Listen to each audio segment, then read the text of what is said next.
starting now. And so, first things first name, last name, how to spell it out, and your title for me, please. Okay, Joseph Trahan, Joseph Trahan, and I'm chairman of the Jefferson County Democratic Party. Okay. And so, first question, why are you choosing to no longer run for re-election? There's a couple of reasons. Of course, the main one being it conflicts greatly with my work schedule. As chairman of the Jefferson County Democratic Party, while it is an elected countywide position, it is uncompensated. And so both party chairs do have to have full-time jobs outside of that role. As intensive as it is to be chair, having to cover elections year after year throughout the county, not just one specific city, it can definitely take a toll. And there's a trade-off, and that is free time. And so having to prioritize my work schedule, in addition to the fact that I think it'd be great to do something new. After 2 non-consecutive terms, I feel it's time to move on. And then kind of talking about moving on, what kind of legacy or accomplishments are you going to be leaving? Well, I certainly hope that people will remember me as a pragmatic, common-sense Democrat who always sought common ground and did his dead-level best to advocate for the candidates that are running under our umbrella countywide. I'm someone who is a firm believer in advocating for the interest of the hardworking men and women of our country, no less our county.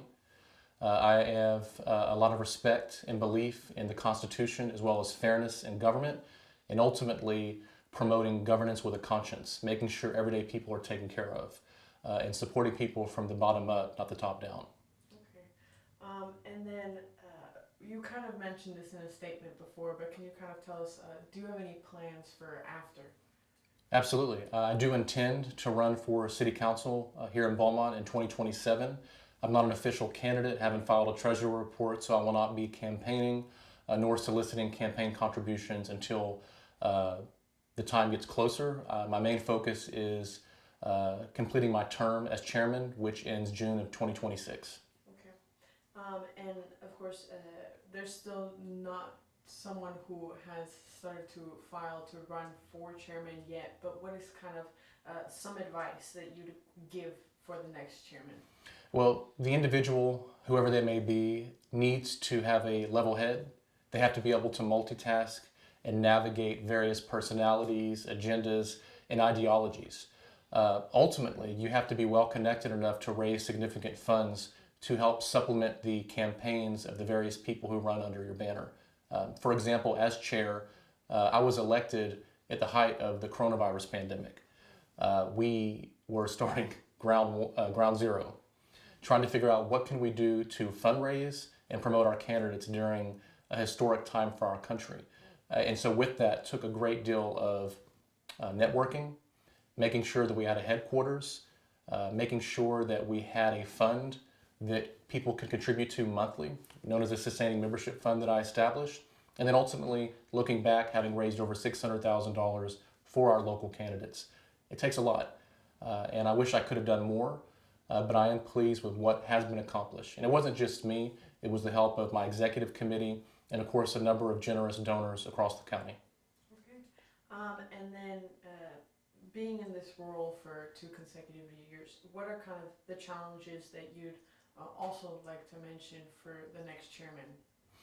The next chair is going to have to navigate a changing political landscape for a number of years. In fact, the majority of the history of Jefferson County, Democrats dominated. You never heard of a Republican being elected to office. Now, as is with everything, pendulums swing one direction, but they always come back another. We are seeing increasingly competitive races among Democrats and Republicans, and so as a consequence, we have to do our dead level best, not only to get out the vote, but to identify strong, well-connected candidates that have appeal in both parties. And I think that we have done an effective job of doing that. We have a number of incumbents in office who have been elected and re-elected multiple times as Democrats during this time. And I do believe that the Democratic Party remains a viable party here in Jefferson County. I believe that the Democratic Party represents everyday working people, is a firm believer in fairness, adherence to constitutional norms, and the balance of powers at all 3 branches of government.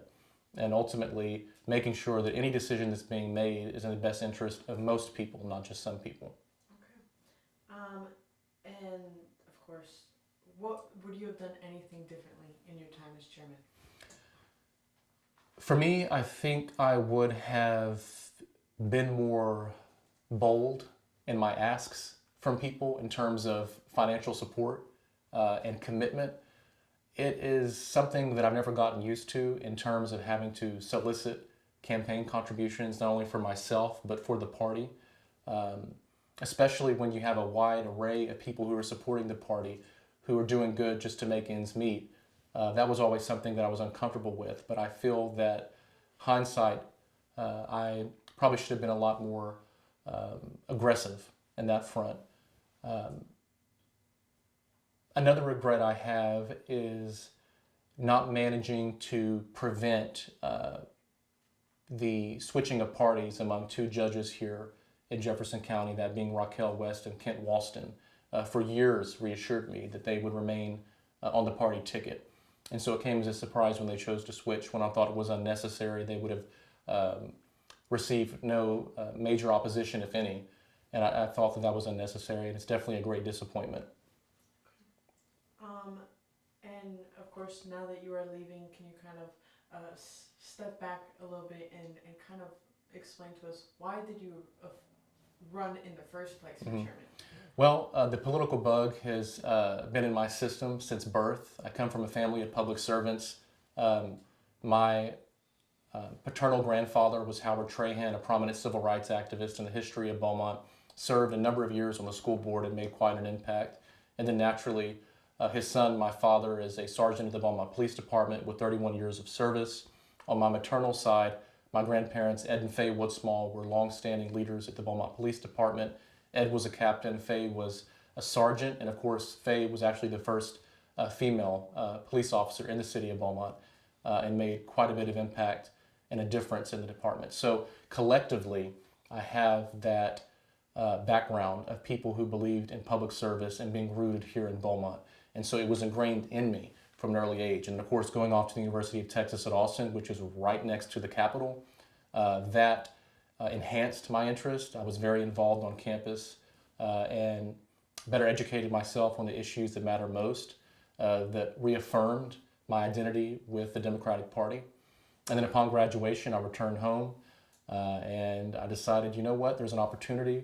The incumbent will not seek re-election as party chair, and I'm going to go after it. And I did, avoided a runoff, was elected at 22, sworn in at 23, and became the youngest party chair in our county's history and among the youngest in the state of Texas. Okay.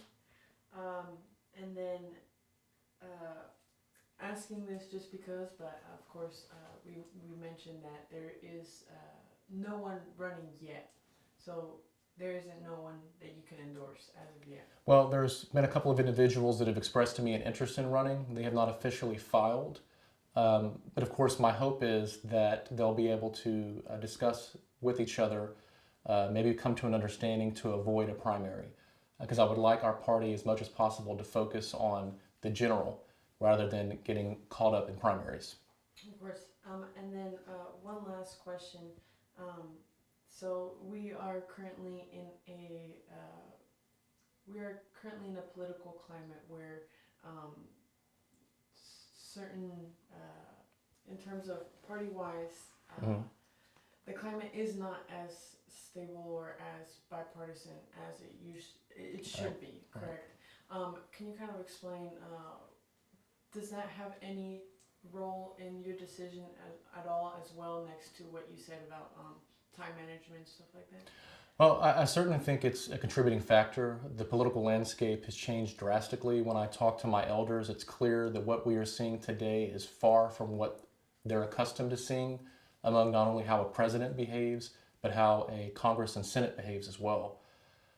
For whatever reason, there seems to be this addiction by the electorate to support people that are divisive, that seem to only be interested in their own interests and not so much their countrymen, and seeing what can we do collectively to improve our country, but it's all about what can be done to improve my interest and only my interests. And that self-centered inward viewpoint, I think, is leading to the destruction of the strength and camaraderie of our country. As a nation, we have lost track with the fact that we are the United States of America. We're a conglomeration of various states that have their own governments. And so, yes, there's going to be different points of interest among the electorate. But we seem to have forgotten that we should be one nation. And with that, looking at the Constitution and what it stands for, we came together to form a more perfect union. And I'm seeing that be tethered. And unfortunately, we have leaders that have done nothing to reverse that.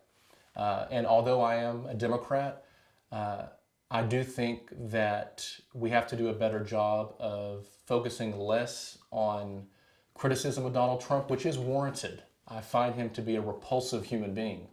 But we need to give people a reason to vote for us and focus on why we are fighting, why we believe that this system should benefit the working class, why we are firm advocates of unionization, why we are wanting to address the affordability crisis, not only with housing, but healthcare, and trying to figure out ways in which the tax system benefits people who are living paycheck to paycheck or who are trying to save for retirement or for their kids' college. That's what we need to be talking about, not so much the orange man in the White House, which, again, I think is valid. We need to hold his feet to the fire. But we don't need to let the people know only what we're against, but also what we're for. Okay. And is there anything else that you'd like to add to any of the people you've served, or anything that maybe I haven't asked that you'd like to mention? Well, it's been a true privilege to have been trusted to lead a party by countless people across the county, to be able to have learn more about the political process, to contribute to our democracy in a meaningful way, to have met people across the county that I otherwise would not have had the opportunity to meet had I not been in this position. I have made lasting friendships. And it's not just with Democrats, but Republicans as well, meeting a lot of great Republicans, people who I consider friends, that we have found common ground, that have had assisted me in supporting certain candidates publicly or behind the scenes, that have even come to me and say, hey, Joseph, I know we're on opposite sides of the political spectrum, but what you have to say is valid and I agree with you, or I see where you're coming from.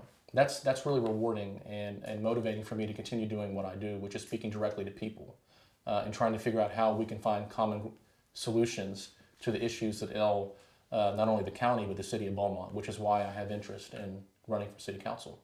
Okay. Mm-hmm. Anything else that you'd like to say? No, not that I can think of. Okay. Thank you so much. Thank you for your time.